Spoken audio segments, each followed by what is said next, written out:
Hello friends, मैं हूं आपकी दोस्त नेहा और लेकर आई हूं आपके लिए फिर से एक न्यू वीडियो। आज की इस वीडियो में हम पढ़ने वाले हैं हर्बर्ट स्पेंसर का उद्विकासीय सिद्धांत के बारे में। तो इस वीडियो के लिए कमेंट आया था, रिक्वेस्ट थी कि मैम इस टॉपिक पर वीडियो बना दीजिए। तो जब आप लोग मुझे कमेंट करके बताते हो कि मैम इस टॉपिक पर वीडियो बना दीजिए या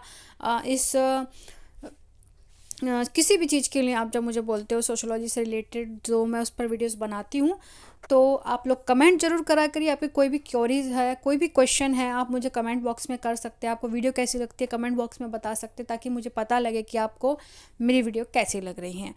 और अब मेरे चैनल पर आपको मिलेगी बीएड की सीरीज़ भी मैंने स्टार्ट करी है। उसमें आपको प्रॉपर नोट्स मिलेंगे। जो लोग भी वीडियो बीएड कर रहे हैं या करना चाहते हैं बीएड, तो उन लोगों के लिए प्रॉपर नोट्स मिलेंगे। तो आप वो वीडियो भी देख सकते हैं जो लोग भी बीएड करना चाहते हैं।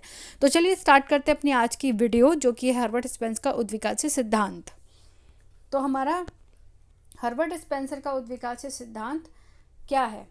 स्पेंसर ने जीव वैज्ञानिक डार्विन के विचारों के आधार पर समाज के उद्विकासीय स्वरूप को दर्शाने का प्रयास किया। स्पेंसर ने जीव वैज्ञानिक डार्विन के विचारों के आधार पर समाज के उद्विकासीय स्वरूप को दर्शाने का प्रयास किया।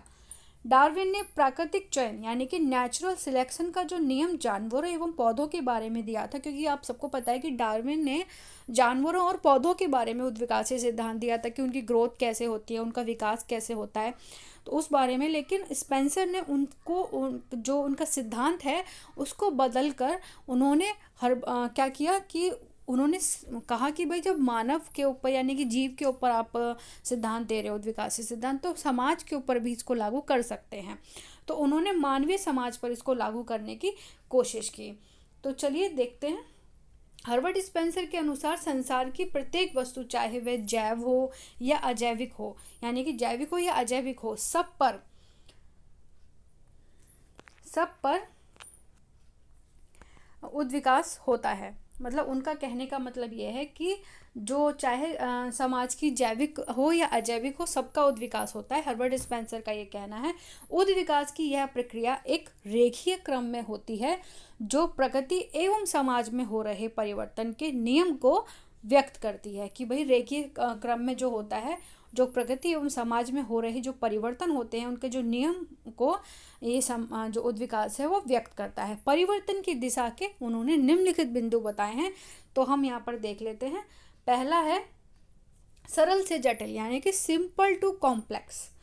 दूसरा है समरूपता से विषमरूपता, यानी कि होमोजेनिटी टू हेट्रोजेनिटी।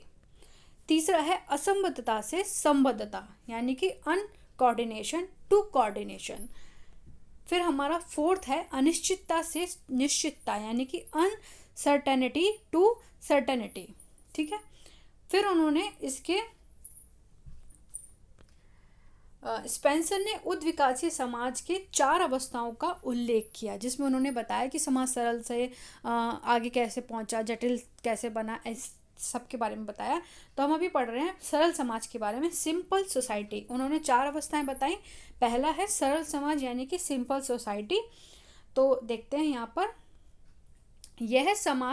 यह मानव समाज का सबसे आरंभिक समय था, यानी कि आरंभिक स्वरूप था, जिसमें व्यक्तियों एवं समूहों के बीच कोई संबद्धता यानी कि कोऑर्डिनेशन नहीं थी।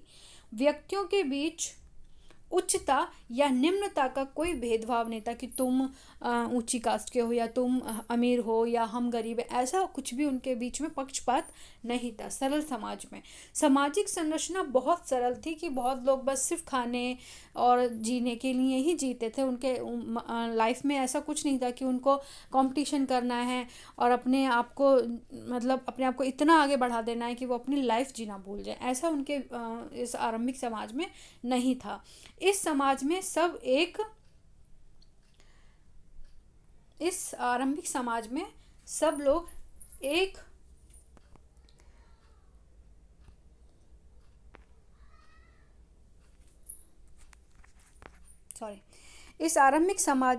एक दूसरे से घुले मिले थे, मतलब सब लोग आपस में घुल मिलकर रहते थे। अतः कोई भी स्पष्टता नहीं थी उन लोगों के बीच कि भाई कोई भी ऐसी चीज़ नहीं थी कि वो लोग एक दूसरे से किसी बात को लेकर जेलस हों। वो एक परिवार की तरह रहते थे, किसमें, सरल समाज में। फिर हम बढ़ते हैं अपने नेक्स्ट पॉइंट की तरफ, जो कि है हमारा मिश्रित समाज। उन्होंने बताया कंपाउंड, दूसरा पॉइंट उन्होंने बताया कि कंपाउंड सोसाइटी, यह समाज सरल समाज की अपेक्षा, यह समाज सरल समाज की अपेक्षा संगठित होता है। व्यक्ति एक दूसरे से अधिक समृद्ध होने लगते हैं, मतलब कोऑर्डिनेशन बिठाने लगते हैं। समाज में श्रम विभाजन का उदय हुआ, पारस्परिक निर्भरता का जन्म हुआ। लोग अब डिपेंडेंट होने लग गए कि एक दूसरे पर डिपेंड होने लग गए कि भाई तुम मेरे खेतों में काम करो तो मैं तुम्हें पैसे दूंगा, या इस तरह की चीज़ें होने लग गई। मिश्रित समाज यानी कि श्रम विभाजन का इसमें उदय हो गया। फिर आता है, उन्होंने पॉइंट बताया तीसरा, दोहरा मिश्रित समाज यानी कि डुअली कंपाउंड सोसाइटी। तो इस समाज में विभिन्न गोत्र के समुदाय एक जनजाति के रूप में स्थापित हो गए। मतलब जैसे पहले तो एक गोत्र के लोग अपने कोऑर्डिनेशन बनाकर रहने लगे, पहले ऐसे होता था, लेकिन अब एक जनजाति और सब गोत्र मिलकर इकट्ठे हो गए और उन्होंने एक समाज स्थापित हो गए, तथा समाज की विभिन्न संस्थाएं लगभग स्वतः स्वायत्त हो गई, मतलब अब सेल्फ डिपेंडेंट हो गई। इस समाज में नियंत्रणकारी व्यवस्था जैसे कि राज्य, नागरिक, प्रशासन, सैन्य, नौकरशाही भी आप लोगों ने BA और MA में पढ़ा होगा, नौकरशाही, ऐसी चीज़ें, एक स्थानीय शासन कार्य करने लगा। मतलब अब यहाँ पे प्रशासन या शासन भी स्टार्ट हो गया था। व्यापार के लिए समाज का, व्यापार के लिए समाज का अपना बाजार स्थापित हो गया। लोग बाजार में अपनी खरीदारी करने लगे, मार्केटिंग करने लगे। शहर और गांव को जोड़ने के लिए यातायात के साधन बन गए, सड़कों का निर्माण हो गया, आसानी से लोग अपना सामान बेचने और खरीदने के लिए जाने आने लगे। फिर उन्होंने फोर्थ पॉइंट बताया कि तीसरा मिश्रित समाज, उन्होंने बताया कि कैसे इसका उदय हुआ, ट्रिली कंपाउंड सोसाइटी के बारे में। इस समाज में अनेक जनजातियां आपस में समन्वित होकर एक राष्ट्र राज्य का निर्माण करती हैं।